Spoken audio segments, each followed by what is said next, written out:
Magandang hapon. Mabibilis sa balita kasabay ng uwian, hapunan at pahinga. Mga up-to-date na balita ngayong araw ng Martes. Garantisadong mabilis lang to.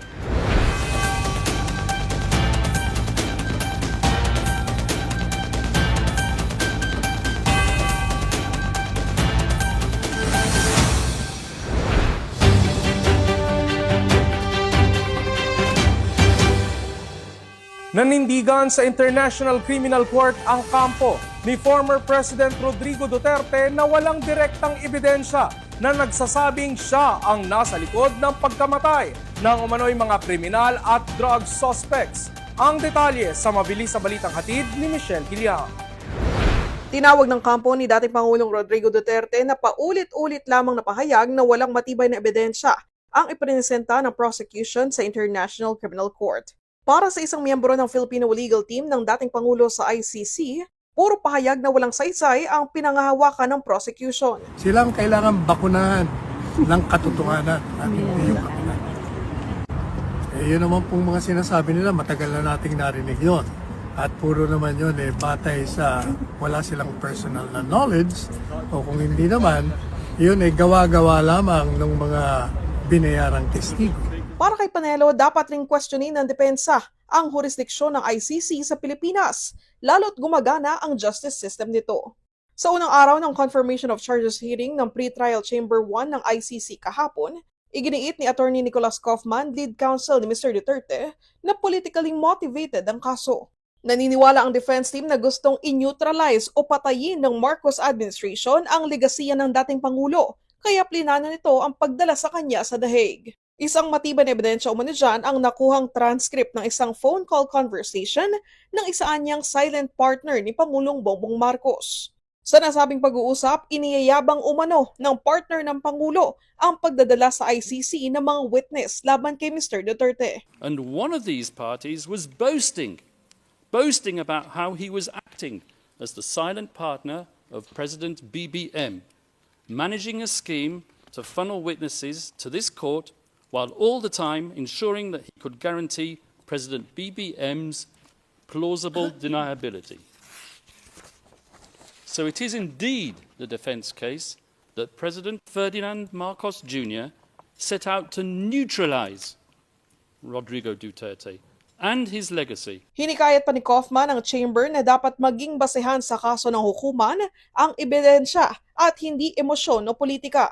Pagdating naman sa mga pahayag ni Duterte kaugnay ng pagpatay sa mga kriminal, binigyan diin ni Kaufman na hyperbolic at rhetorical lamang ang mga ito, mga pahayag na walang criminal intent. Kinukuha lamang raw ng prosecution ang mga pahayag ni Duterte na pabor sa kanilang kaso. Sa huli, hiniling ng defense team na ibasura ang kaso, palayain si Mr. Duterte at payagang makauwi na sa Pilipinas. And we hope that when you conclude your deliberations, Your Honours, that you will dismiss these grievously misplaced and politically motivated charges. We will ask you to send Rodrigo Duterte back to his family, and we will ask you to give back to the Filipino people their tatay digong. Sa isang pahayag, tinawag naman ni Palace Press Officer Claire Castro na katawa-tawa ang mga alegasyon ni Kaufman. Ipinaliwanag ni Castro na mga kaso laban sa extrajudicial killings ay isinampa sa ICC noong pang 2017 nang si Marcos ay private citizen pa. Samantala, malaki ang tiwala ng prosecution team na malakas ang kanilang ebidensya para patunayan ang mga kaso laban sa dating Pangulo. Sa harap ng korte, sinabi ni ICC Deputy Prosecutor Mame Manjayen Yang na si Mr. Duterte ang nanguna sa malawakan at sistematikong pagpatay mula 2011 hanggang 2019 mula noong mayor pa siya ng Davao City hanggang maging presidente siya ng bansa. Binanggit naman ni prosecution senior trial lawyer Julian Nichols ang tinatawag na common plan para patayin ang mga pinaghihinalaang kriminal at naging resulta ng pagkatatag ng Davao Death Squad na binubuo umano ng mga pulis at hired gunmen. Iprinsenta pa ng prosecution ng mga taong itinuturing na co-perpetrators ng dating Pangulo na sina Senators Ronald Bato de la Rosa at Bongo, dating Davao City Police Chief Vicente Danao, dating NBI Davao Regional Director Dante Giran, at former Justice Secretary Vitaliano Aguirre II. The co-perpetrators had different roles, but one of them was to relay orders and instructions down from Mr. Duterte to the DDS handlers and also to relay reports back up to Mr. Duterte. So a typical chain of command. The instructions go down, the reports go up. And the handlers were responsible for the different death squads or DDS members. Hinikayat naman ni Attorney Joel Butuyan, isa sa mga tumatayong legal counsel ng drug war victims, na makumpirma mga kaso laban sa dating Pangulo para makamit ang hustisya.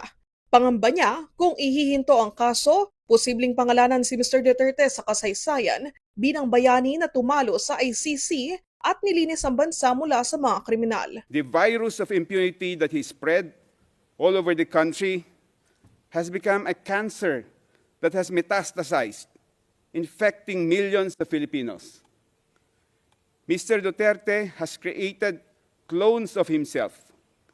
He converted millions of peace-loving citizens into bloodthirsty disciples who have become converts to the belief that violence and killings are valid solutions to societal problems. Ngayong araw magpapatuloy ang confirmation of charges hearing sa kasong crimes against humanity ng dating Pangulo. Tulad kahapon, hindi makikita sa pagdinig ang dating Pangulo matapos payagan ng ICC na lumiban at may presenta na lamang siya ng kanyang mga abogado. Michelle Galiang para sa All TV News Channel 2. Kaugnay niyan matapos ang opening statements ng lahat ng partido kahapon sa confirmation of charges hearing ng ICC Pre-Trial Chamber 1 kay dating Pangulong Duterte, mamaya at sa Huwebes, tututok ito sa submission on the merits, ang teknikal na presentasyon ng mga ebidensya at argumento. Narito ang report. Sentro ng ikalawang araw ng confirmation of charges hearing ang presentasyon ng mga ebidensya upang patunayan na may substantial grounds o sapat na batayan upang isulong sa paglilitis ang kasong crimes against humanity laban kay dating Pangulong Rodrigo Duterte kaugnay ng kampanya kontra droga sa kanyang administrasyon. Ang prosekusyon at CLRV ang magpapasa ng mga merito ngayong araw. Asahan na mas magiging detalyado ang presentasyon patungkol sa isinusulong ng prosekusyon na ang umano'y extrajudicial killings ay hindi hiwa-hiwalay na incident kundi bahagi ng isang sistema organisado. Sa confirmation stage, hindi pa kailangang patunayang beyond reasonable doubt ang kaso, sapat nang maipakita ang substantial grounds to believe na naganap nga ang sinasabing krimen. Kaya't mamaya nakatuon ang prosekusyon sa pag-uugnay ng testimonya, dokumento at koneksyon ng mga insidente sa umano'y war on drugs upang maipakita na may istruktura at chain of command daw dito, kabilang na ang papel ng umano'y mga co-perpetrators. Sa kabilang panig, sasamantalahin ito ng depensa upang hamunin ang kredibilidad at bigat ng ebidensyang ihahain ng prosekusyon at CLRV. Ang ICC pre-trial judges naman, hindi lamang tagapakinig ngayon, mag-uusisa rin na maaaring humulma ng direksyon ng kaso o pwede rin namang hayaan na lamang nila kung paano ito ilalatag ng mga partido. Kung naging consistent at malakas ang presentasyon ng prosekusyon, maaaring tumibay ang posibilidad na makumpirma ang mga sakdal. Kung naging epektibo naman ang depensa sa pagtukoy ng kahinaan, maaaring magbukas ito ng puwang para hindi na umusad pa sa paglilitis ang kaso. Sa Huwebes, tututok naman ang submission on the merits sa depensa ni dating Pangulong Rodrigo Duterte. Mapapanood nyo pa rin po ang live streaming ng Day 2 sa pagdinig ng kaso ni dating Pangulong Rodrigo Duterte mula ICC sa The Hague, Netherlands sa All TV News PH sa Facebook at Planet Cable Channel 3. Alas 5 po yan ng hapon hanggang alas 10 ng gabi. Sa iba pang mga balita, number coding scheme ipatutupad sa ika-40 anibersaryo ng EDSA People Power bukas. At mga magsasaka sa Nueva Vizcaya napilitang itapon ang inaaning kamatis matapos bumagsak ang presyo nito sa merkado. Napilitang itapon ng ilang magsasaka sa Nueva Vizcaya ang kanilang inaning kamatis matapos bumagsak ng husto ang buying price nito sa merkado. Sa kuha ni Rems Aricheta, kita ang tambak ng mga hinog na kamatis kaya ibinuhos sa gilid ng bypass road dahil halos wala nang bumibili. Pumalo kasi ang presyo ng kamatis sa halagang 10 piso pababa.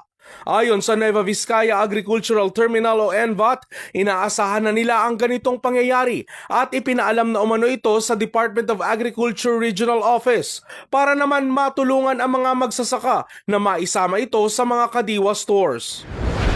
Ipatutupad pa rin ng MMDA ang number coding scheme bukas sa pagdiriwang ng ika-40 anibersaryo ng EDSA People Power ayon sa MMDA. Ipinagbabawal bumiyahe ang mga sasakyang may plate number na nagtatapos sa 5 at 6 mula 7 a.m. hanggang 10 a.m. at mula 5 p.m. hanggang 8 p.m. Samantala, naglabas ng abiso ang Quezon City LGU sa mga kalsadang maaapektuhan sa nasabing pagdiriwang. Asahan naman ang bagal ng daloy ng trapiko bukas mula 8 a.m. kabilang ang mga sumusunod na kalsada: Epifanio de los Santos Avenue o EDSA, Katipunan Avenue, White Plains Avenue at Temple Drive. Bilang paghahanda sa nasabing aktibidad, magpapatupad din ng zipper lane sa kahabaan ng White Plains Avenue sa pagitan ng EDSA at Katipunan Avenue simula 9 p.m. ng February 24 hanggang 6 a.m. ng February 25. Pansamantala namang isasara ang White Plains Avenue sa mismong araw ng rally, February 25 mula 6 a.m.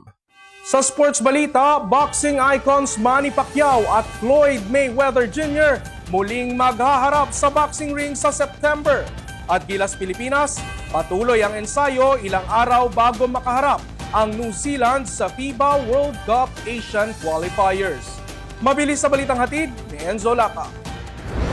Inilabas ng Netflix ang official poster ng rematch sa pagitan ng dalawang pinakasikat na boxing icons na sina Manny Pacquiao at Floyd Money Mayweather. Gaganapin ito sa September 20 sa Sphere Las Vegas at mapapanood ng live sa Netflix. Huling nagharap ang dalawa noong 2015 kung saan tinalo ni Mayweather si Pacquiao via unanimous decision. Patuloy ang pag-iensayo ng Gilas Pilipinas ilang araw bago mag-umpisa ang kanilang kampanya sa second window ng FIBA World Cup Asian Qualifiers. Inaasahang ilalabas ng SBP mamaya o bukas ang final lineup na sasabak kontra New Zealand at Australia Boomers. Enzo Laca, All TV News, Channel 2. At yan ang mga balitang nakalap ng All TV News ngayong hapon. Para sa iba pang balitang mabilis, bisitahin ang aming website, alltv.ph/news. I-like at i-follow din ang aming social media accounts at mapapanood nyo na rin po kami ngayon sa Planet Cable Channel 3. Ako si Ralph Lopez. Magandang hapon.